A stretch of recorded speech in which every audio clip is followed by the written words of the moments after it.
Mga sugat ng kahapon, ang laban na ngayon. Tahimik ang umaga.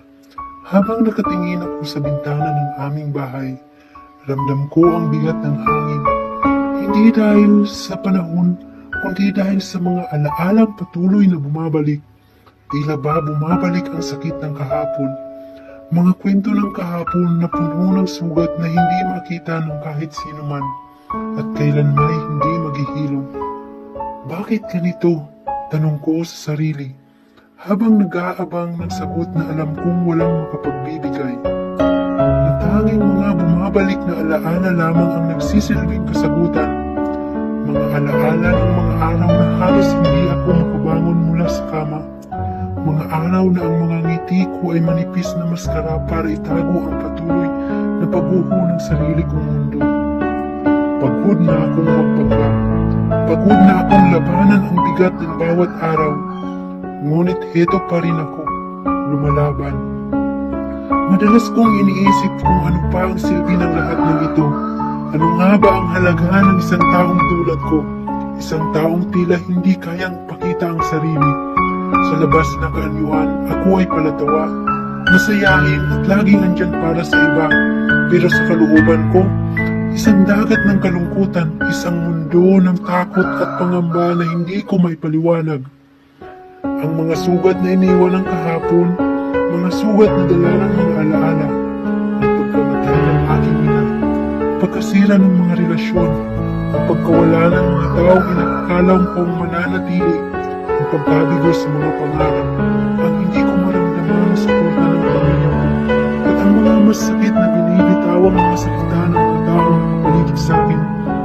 Hindi ba't sapat na iyon para magising ako isang araw at sabihin, tama na, ayoko na. Pero hindi, naririto pa rin ako. Nagising na naman sa totoong realidad ng buhay na ginagalawan ko. Sa bawat araw na lumipas, tila ba isang laban ang bawat paghahawak ko. Ang paglaban sa sarili kong isipan, ang boses na paulit-ulit na bumubulong na hindi ako sapat, na walang saysay ang aking mga ginagawa. Pero kahit anong lakas ng mga bulong na iyon, narito ako, pilit itinataboy ang kadilimang nananahan sa aking sariling pagkatao. Huminga lahat ng sabay-sabay. Hinahanap ang kasagutan sa mga pagkakatali.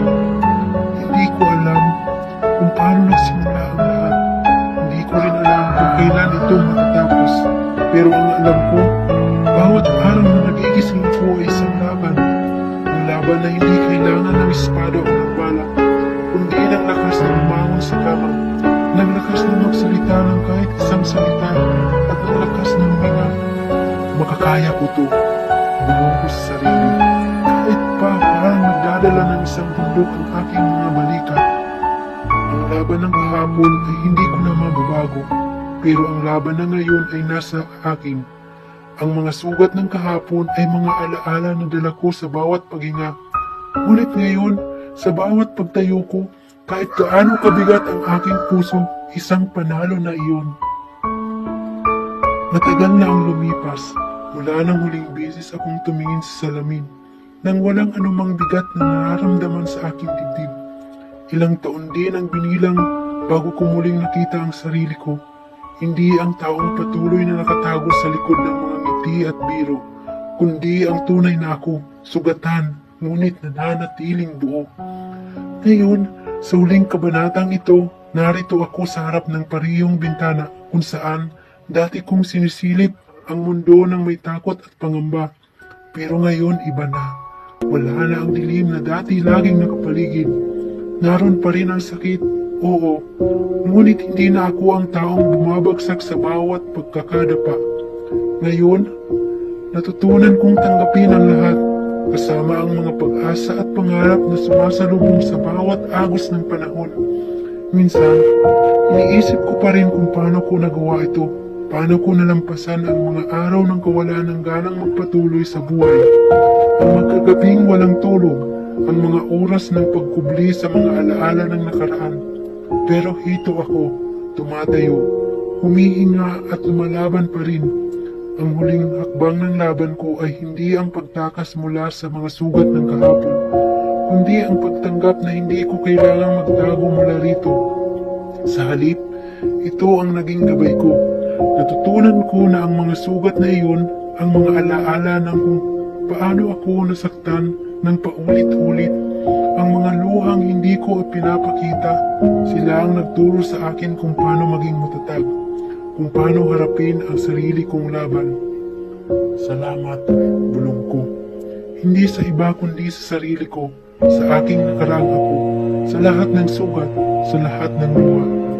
Hindi ko kailanman inakala na darating ang araw na magpapasalamat ako sa sakit na iyon. Pero ngayon, alam kong hindi ako magiging sino ako ngayon, kung hindi dahil sa kanila. Hindi ko sinasabing naghilom na ang lahat ng sugat na dala ng kwento ng kahapon. Ang mga araw na puno ng kalamputan ay bumabalik pa rin paminsan-minsan. Ngunit sa bawat araw na iyon, alam kong mas malakas na ako. Ang mga sugat ay hindi na isang hadlang, kundi bahagi na ng aking kwento. Isang kwentong puno ng mga laban, ngunit higit sa lahat, isang kwentong puno ng tagumpay. Tumayo ako, hinarap ang mundo sa labas ng bintana at umiti. Hindi na ako takot, hindi na ako nagtatago. Ang laban ng kahapon ay natapos na. Dala ko ang mga sugat ng kahapon bilang simbolo ng bawat pagsubok na nalampasan ko. Handa na akong harapin ang bawat umaga, hindi bilang taong laging bumabalik sa nakaraan, kundi bilang taong muling bumangon mula sa mga sugat at handang yakapin ang bukas. Sapagkat ang kwento ng aking kahapon, kahit puno ng sakit, ay bahagi lamang ng mas mahabang pagkwento. At ang kwento ng bukas ay patuloy ko pang susulat, kasama ang bawat patak ng luha at bawat pilit ng mga ngiti. Dahil sa likod ng nakangiting araw, naroon ang isang tahimik na pakikibaka na aking isinusulong ng walang ibang makakakita.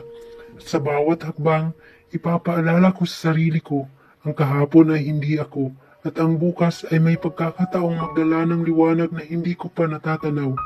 At sa wakas, sa isang malalim na paghinga, nilisan ko ang mga anino ng kahapon, dala ang mga aral at tapang na nakuha ko mula sa bawat laban. Ngayon, ang laban ko ay hindi na tungkol sa pagtakas, kundi sa patuloy na paglalakbay.